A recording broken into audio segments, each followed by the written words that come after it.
Welcome to the Norris Group Real Estate Podcast, a show committed to bringing you insights from thought leaders shaping the real estate industry. In each episode, we'll dive into conversations with industry experts and local insiders, all aimed at helping you thrive in an ever-changing real estate market, continuing the legacy that Bruce Norris created, sharing valuable knowledge, and empowering you on your real estate journey. Whether you're a seasoned pro or a newcomer, this is your go-to source for insider tips, market trends, and success strategies. Here's your host, Craig Evans. The Norris Group is proud to present our 18th annual gala, I Survived Real Estate, at the Nixon Presidential Library on Friday, September 12th. Since 2008, our event has raised well over $1 million. This year, we'll be raising funds again for Make-A-Wish, OC, and IE. Individual tickets are available now. To get your tickets, go to isurviverealestate.com, click the link here in the card. We would like to thank the following platinum sponsors: UDirect IRA Services, the San Diego Creative Investors Association, Douglas Brook Homes, MBT Productions, Realty 411, and DBL Capital. Hello, everyone, and welcome to the show. Today, we got a special guest who's deeply embedded in Riverside's real estate landscape, Brent Lee, managing broker and owner of Tower Agency, formerly Windermere Tower Properties. Brent isn't just an agent. He's a longtime community leader with decades rooted in Riverside, a solid academic background, and a passion for empowering both real estate agents and homeowners. Today, we'll explore why Brent and his team rebranded to Tower Agency and what it means for Riverside right now. With rising rates, shifting buyer behavior, and a need for trusted guidance, Brent offers an on-the-ground perspective of market trends, community building, and the future of real estate here.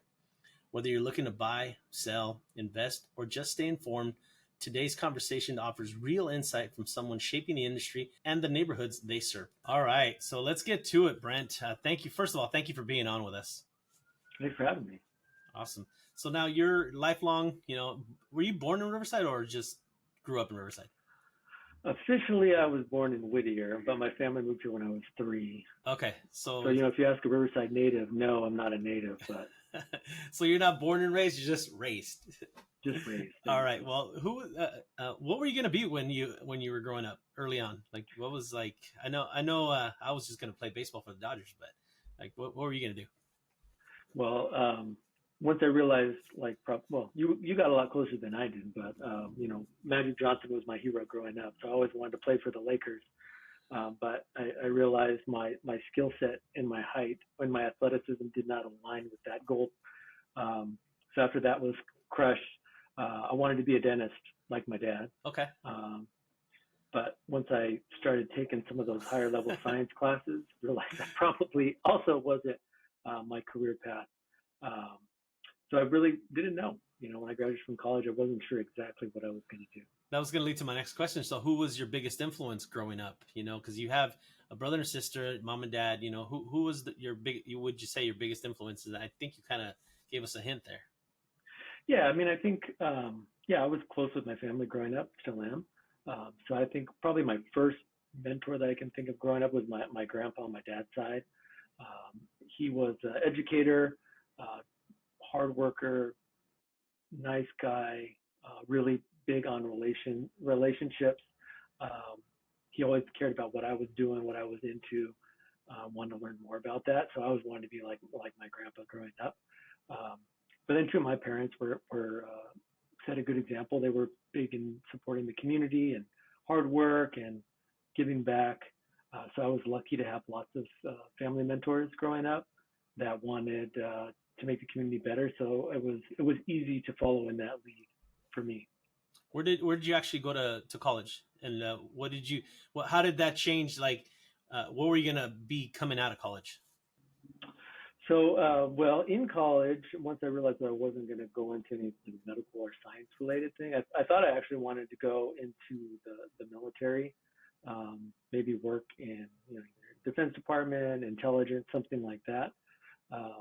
So I majored in economics, also majored in international relations.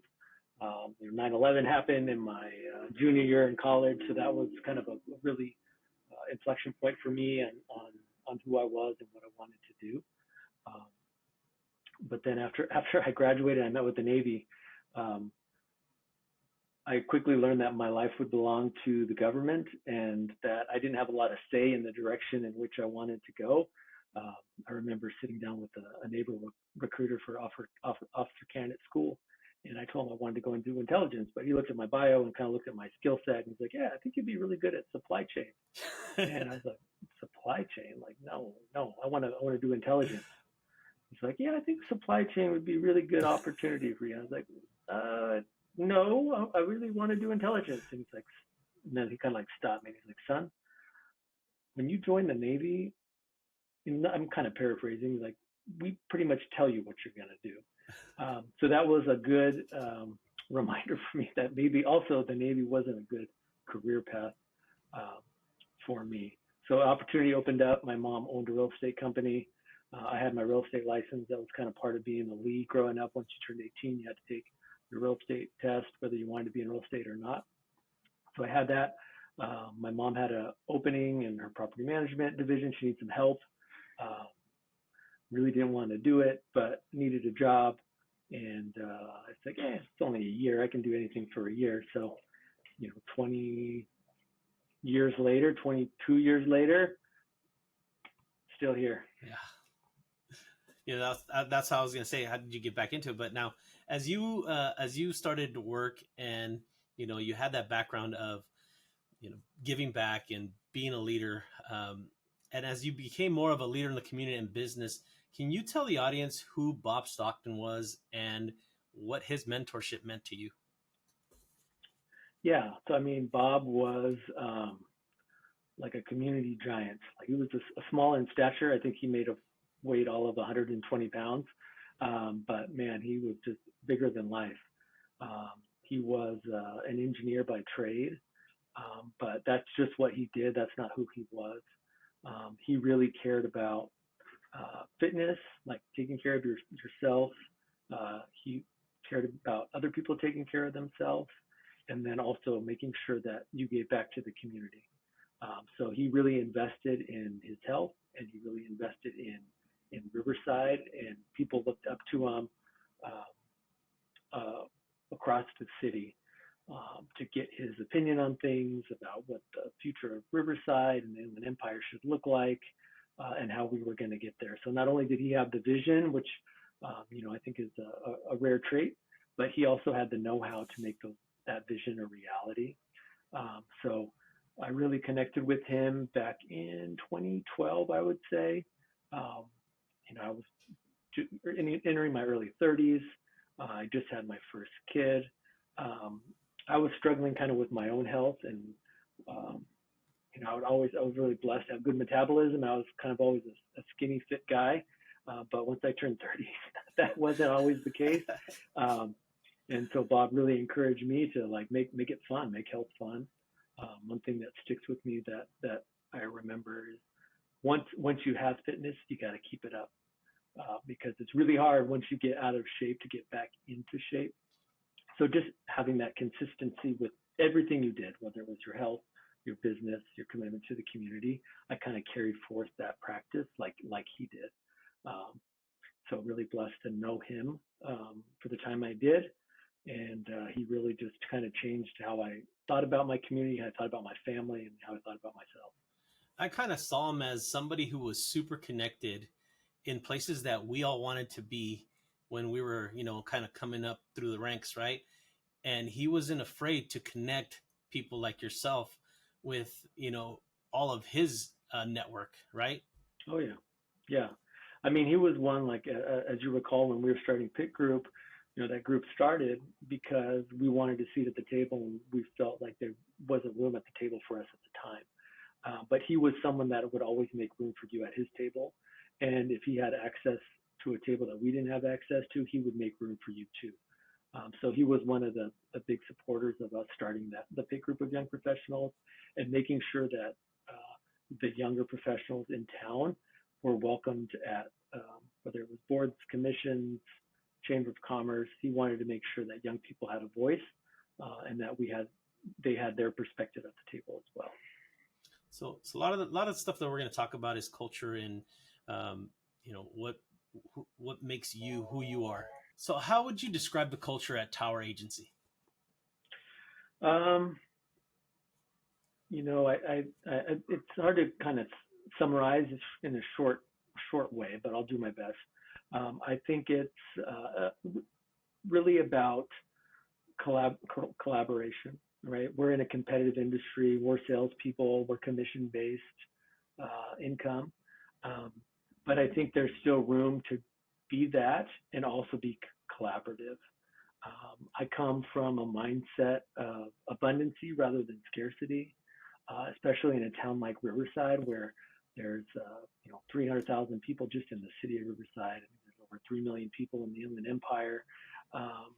There's plenty of real estate transactions for anybody that wants them.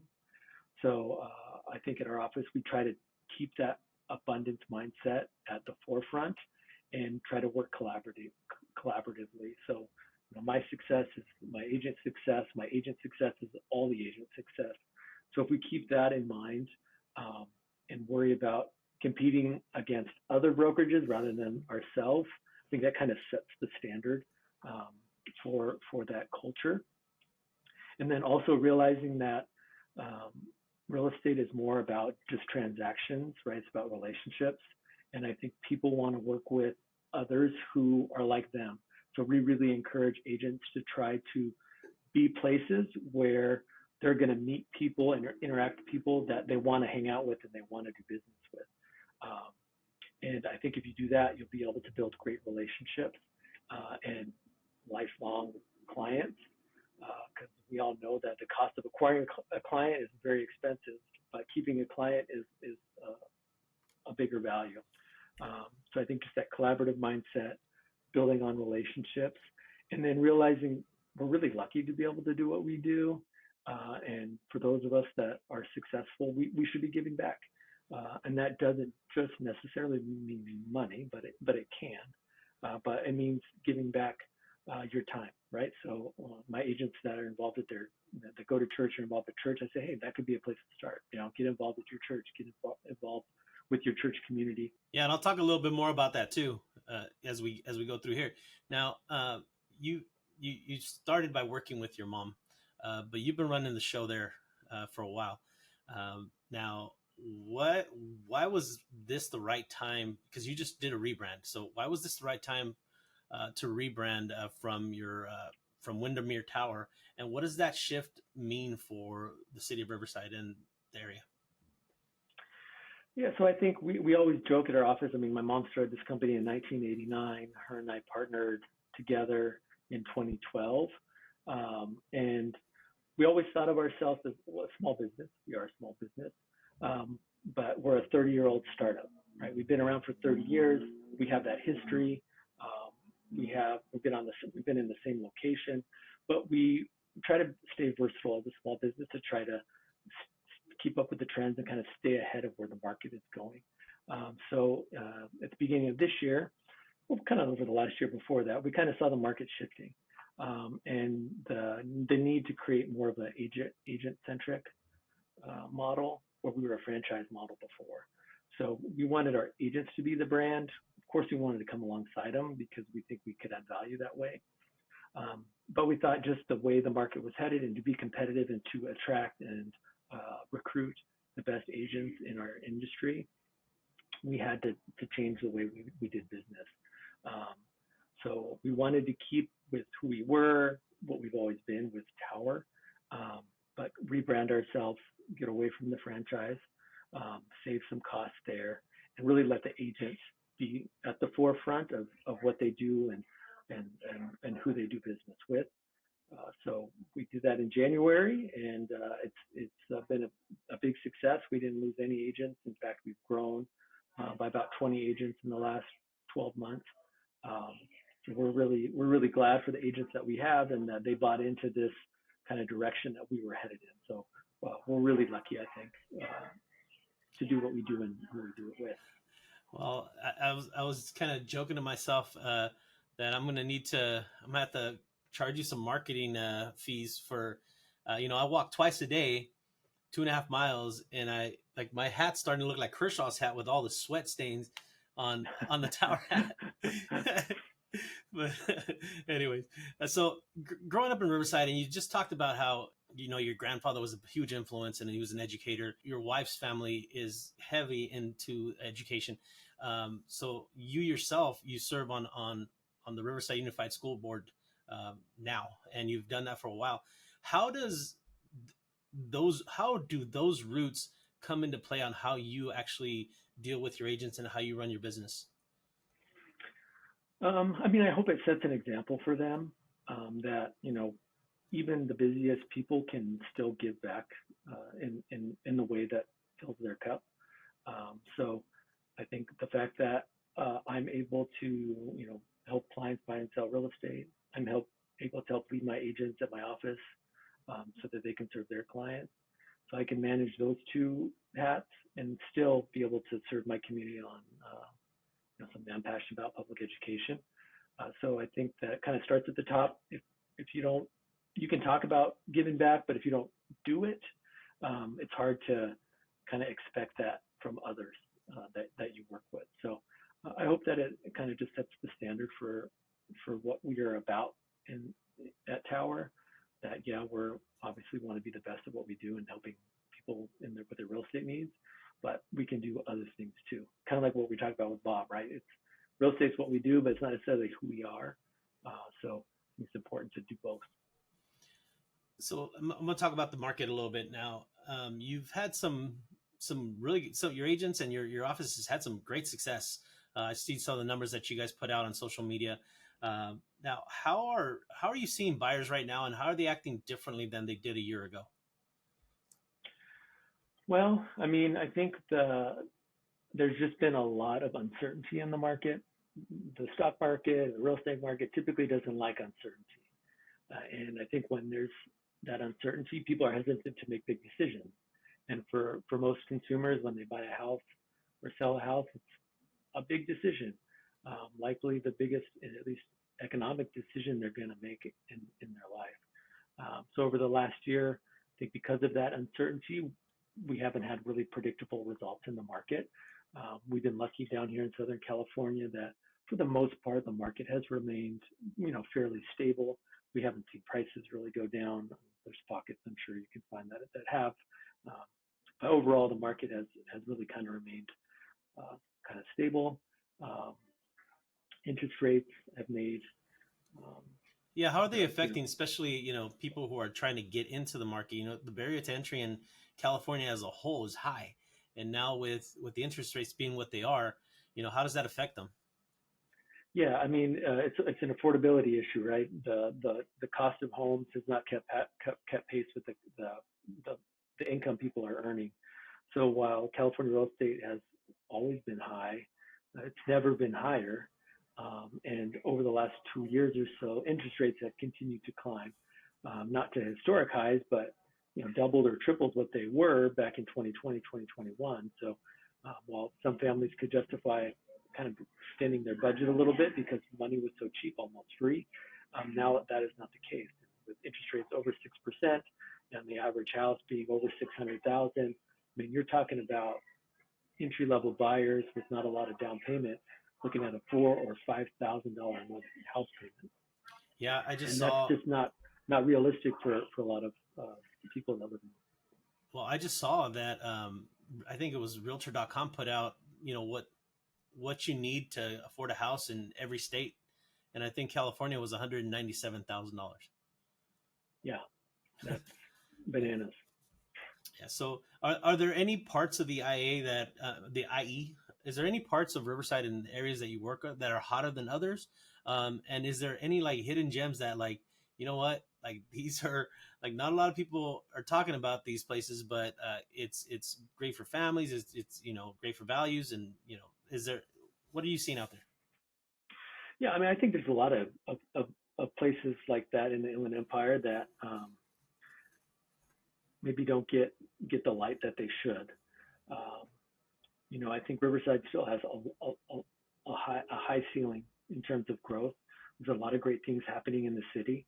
especially on the north end, on the north side of the city. A lot of change. Yeah, how's that going to impact values out there? Yeah, time will tell, right? So right now there's some ideas on what they're going to do to develop out there, including like an adventure park, which is going to have like a Professional river stadium. that people can do that. Yeah, professional soccer stadium. So I mean that could really change the trajectory of that community. That has been always a kind of an underpriced, more affordable part of the city, kind of rural. But those two projects alone could really change what's going on. Kind of like what you've seen in the Spring Mountain Ranch, kind of on the east side of Riverside, kind of by Grand Terrace, where that whole mountain has become a huge community now, which is also another, I think, kind of a hidden gem.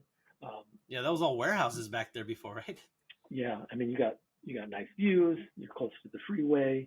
Got the mountains right there. I think that's still a great place that where you could see the market continue to go up. And downtown, I think downtown. I mean, there's some great neighborhoods in the downtown Riverside area. Very walkable to be able to get to all the downtown life has to offer. You're starting to see more density come there with apartments, luxury apartments. I think it's only a matter of time. Hopefully we'll see some condos that people can actually purchase and live in downtown. I think with our aging community, that's a good option for people who are wanting to have a more walkable life, get out of their big house or their big yard and have something that they can still own and call their own, but not have all the responsibility of maintaining. There was a huge push for things to do there, right? For a long time.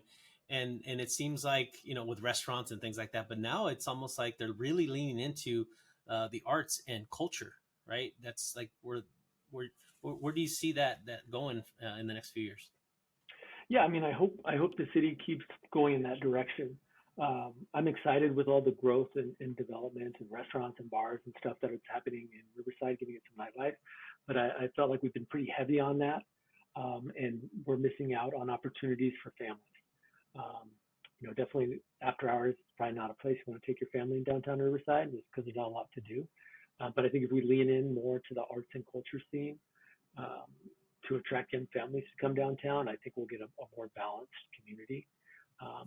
Obviously, the Cheech has really changed how downtown operates. You get a lot of people from out of town coming to check out the Cheech Marin Center, Chicano art, and I think that's a big piece. The city has finally funded the Riverside Museum, which has been vacant for I think almost 10 years. So hopefully that will be an opportunity for families to come downtown and learn about Riverside's history and culture. You have the Harada House that they're making an investment in, which it is a historic landmark, but it's not one that can really go inside at this time. But I think with the investment there, learning about some of our culture and our history here in Riverside and some of the families that changed the way the United States operates. I think doing more of that will attract younger families to Riverside, which is, I think, good for the community. Now, there's a difference between knowing what's coming up and actually being involved in a lot of it, right? So would you say that that's where maybe some of you and your agents have an advantage? They're not just like, kind of on the know what's coming up. They're actually involved. Like, for example, you're part of the Norris Creative Fund. We're actually contributing to the art in Riverside. Right. So the part of that arts and culture movement in downtown Riverside was kind of a beautification movement.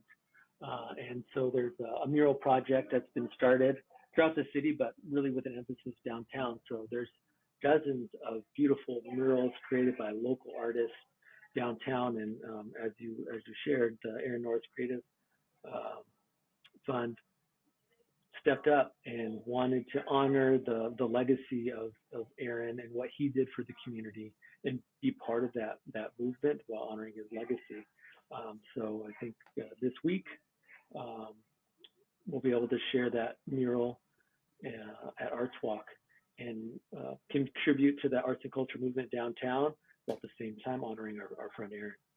Yeah, Aaron was a dear friend, a brother of ours. And what's your? I'm gonna put you on the spot. What's your favorite Aaron Norris story?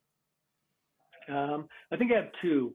One short and kind of funny, and then the other one's a little more meaningful. But the funny one is, So I like wine. Wine's kind of my thing.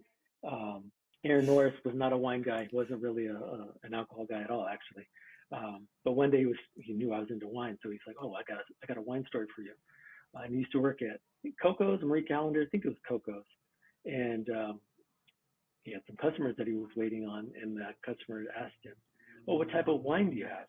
And Aaron, being a young guy and knowing nothing about wine, he's like, "Red, pink, or white." That was his answer. That always has given me a chuckle because I can picture in my brain that interaction happening at the table, and Aaron laughing at it afterwards. I think the other story that really sticks out in my mind was I got reconnected with Aaron through the PIT group, and so we got to do a lot of cool things together. Because you guys went to the same high school, right? We did go to the same. He was a little bit older than me, so we didn't really know each other super well at Poly. But through the PIT group, we were able to reconnect.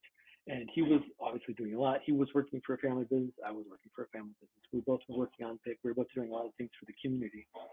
And I was getting spread pretty thin. I felt like I wasn't being super effective in anything that I was doing. I was just on a board, not really rolling up my sleeves, getting work done.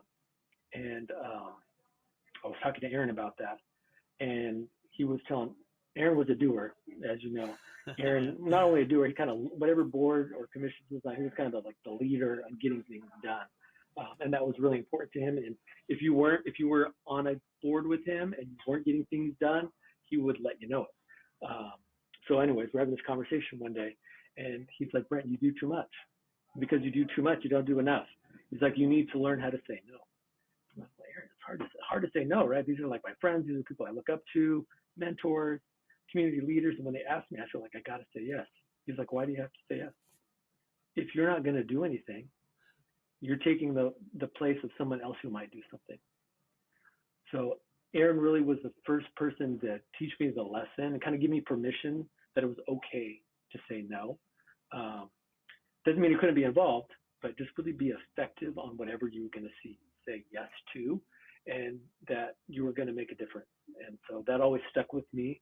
I've always followed that advice. And when given the opportunity to talk to other young people or people that are just getting more involved in the community, kind of sharing that advice that he taught me. Yeah, there's too many stories for me to pick one out. I bet. Yeah, it was the blessing of my career to be able to work with them, side by side, and do all the things that we did. Thanks, everyone. That's going to do it for this week's show. Be sure to tune in next week for part 2. Don't forget to visit I Survive Real Estate for tickets to the event on Friday, September 12th.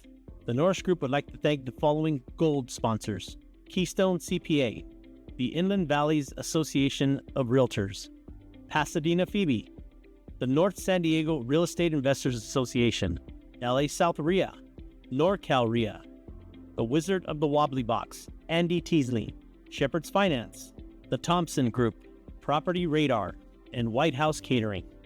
The dinner wine is provided with a generous contribution by Rick and Leanne Rossi. Hope to see you all there.